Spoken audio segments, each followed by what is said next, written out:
কিছু কিছু মিশনে কিন্তু একটু মিছিল টিছিল হয়েছে এই এই বৈষম্য বিরোধী ছাত্র আন্দোলনের সমর্থনে।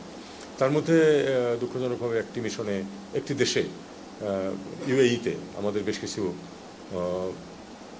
কর্মীকে ইনফ্যাক্ট শুধু আটক না, বিচার করে জেলও দেওয়া হয়েছে। তো এই বিষয়টা আমরা গভীরভাবে দেখছি, যেন তারা কিছুতেই সাফার না করেন সেটা চেষ্টা করা হচ্ছে। আমরা আশা করছি যে আজকে কালকের মধ্যেই চিফ অ্যাডভাইজার সাহেব সম্মতি দিয়েছেন যে উনি নিজে কথা বলবেন তাদের ঊর্ধ্বতন কর্তৃপক্ষের সাথে, যাতে করে তারা এই সহায়তাটা পেতে পারেন। অন্ততপক্ষে তাদেরকে যেন মুক্তি দেওয়া হয় কোনো ধরনের কোনো শাস্তি ছাড়া। তারপরে বাকিটুকু হয়তো আমরা তাদেরকে সহায়তা দেওয়ার চেষ্টা করলাম, কিন্তু মানে উনি নিজে সর্বোচ্চ পর্যায়ে কথা বলবেন, চেষ্টা করবেন যাতে তাদেরকে শাস্তির সম্মুখীন হতে না হয়। তারা হয়তো স্থানীয় আইনে হয়তো ব্যত্যয় ঘটিয়েছে, তারা যে কারণে তারা, আমরা সেই দেশকে কিন্তু দোষারোপ করতে পারি না, তাদের যে আইন আছে সেই অনুযায়ী তারা কাজ করেছে। কিন্তু মানুষের যে তাদের যে একটা সেন্টিমেন্ট, যে কারণে তারা এটার পক্ষে এসেছে, তখন হয়তো তারা ওই আইন কানুনও ভুলে গেছিল হয়তো অনেকটা। তো এই জন্য আমরা সর্বোচ্চ চেষ্টা করবো যেন তাদেরকে আমরা অন্ততপক্ষে মুক্ত করতে পারি। আর যেটা আমরা পাশাপাশি মনে করি যে কোনো ধরনের বৈষম্যমূলক আচরণ কারোর সাথেই আমরা করবো না বাইরে তাদেরকে, কারণ বৈষম্যের বিরুদ্ধেই পুরা ব্যাপারটা।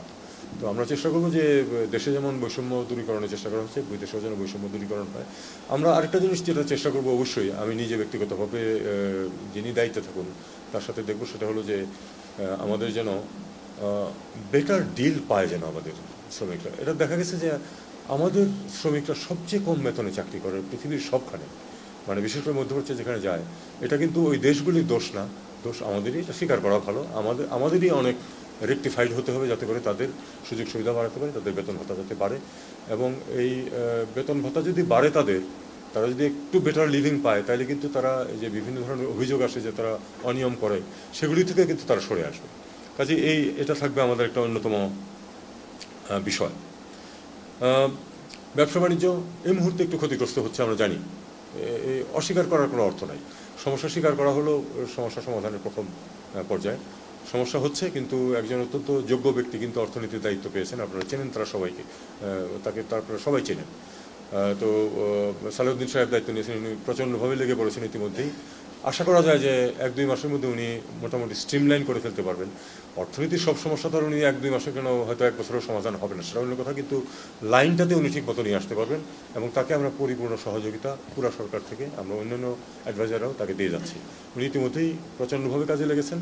ইনফ্যাক্ট আজকে যে মিটিং ছিল, ইনফর্মাল মিটিং, ক্যাবিনেট মিটিং যদিও, সেটাতে উনি অনেক দেরিতে আসছেন, কারণ উনি কাজ থেকে বেরোতে পারছিলেন, এরকম অবস্থা দাঁড়িয়েছে।